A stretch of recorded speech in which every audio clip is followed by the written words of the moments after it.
Hi, I'm Chris Farrance. Thanks for looking me up.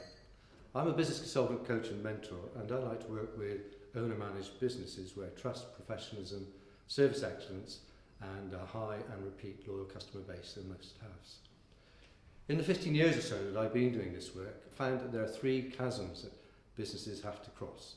The first chasm is the transition from being self-employed to running your own business. The second chasm is growing your business effectively. And then the third chasm is when you choose to exit and move on to other things. Let's have a look at the challenges, the do's and the don'ts that are associated with these chasms. So the first chasm is when you move from corporate life to being self-employed. And let me tell you, this is a seismic change. Challenges you'll have to face will include generating income. So if you've got an idea for a service or a product, try and get somebody to pay for it as soon as possible, because that way you'll begin to understand what it is that people buy, what they value, and whether there's likely to be a market for what you have.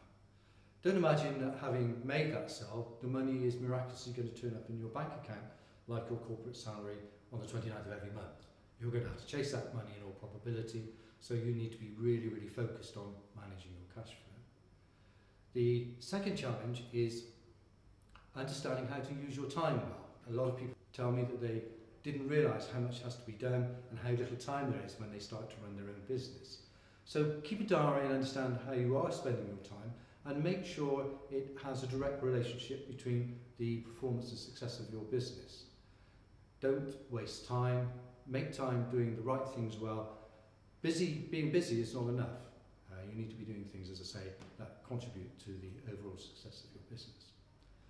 The third challenge is getting a network of support around you. Actually running your own business is quite a lonely enterprise. So you'll need to rely on family, friends and a professional network, people like myself who are coaches and mentors, to give you that support.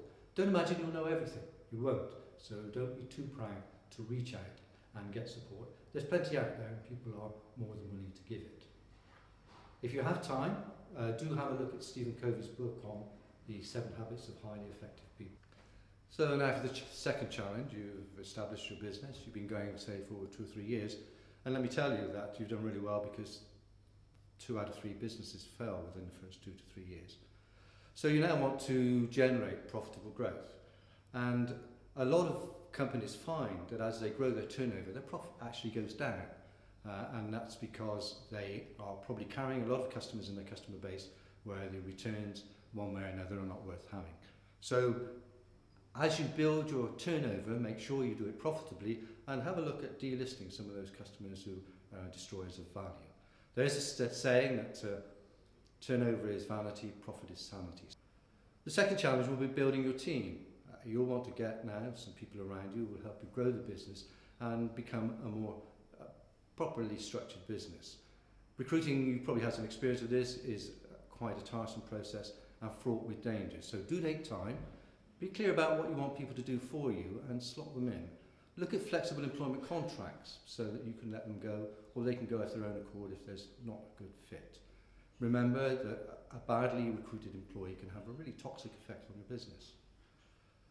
The third thing is that you're going to have to be now more hands out than hands in. Up until now you've been the business and the business has been you, but you're going to let things go. You're going to have to delegate, you're going to have to invest in processes, and you're going to need to build a team around you who can contribute to the growth of the business as well. If you don't do that, you'll become pot-bound.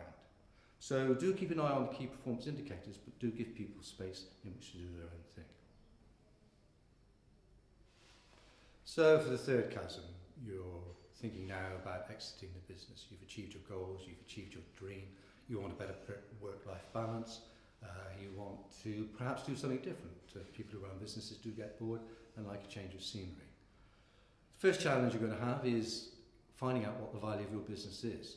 And if, as we spoke about earlier, you started with the end in mind, then you'll have been investing in things that have value, like brand, like a good customer base, like a niche market, like a good range of products and sales, process and intellectual property. Don't take the first offer. Think about what you want from the business, but don't be stubborn either about what the value is. The second challenge is to find some good advisors. It really helps if you like them, because they're going to be around for some time. So find some people you trust and you can get on well with. They'll be wearing different glasses, of course, so they'll have a different perception about the value of your business than you do. But don't procrastinate, get to a good conclusion, and when the time is right, make sure you've got some choices and options, and don't let people hold a gun to your head. The third challenge would be an emotional one. Losing your baby. You've built this business, you've taken time, you've put a lot of sweat into it, I guess, and now you're letting it go. But take time to reflect.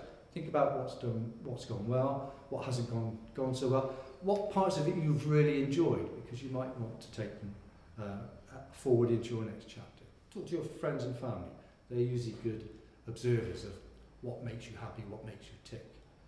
It's a time of change, yes, but change is good because it presents challenge, and challenges keep us all young. Why would you want to have a conversation with me? Well, I've 30 years in a large FTSE corporate, 15 years freelancing. I've worked with a number of different businesses in a number of different sectors, in a number of different countries as well. I could actually go on about this for a long time, but what I'd actually like to share with you is some of the comments that people I've worked with have made about me.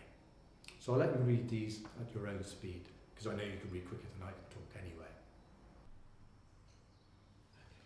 So how might we go forward? Well, I'd welcome a no-commitment conversation with you to understand a little bit more about you, your business and your business aspirations.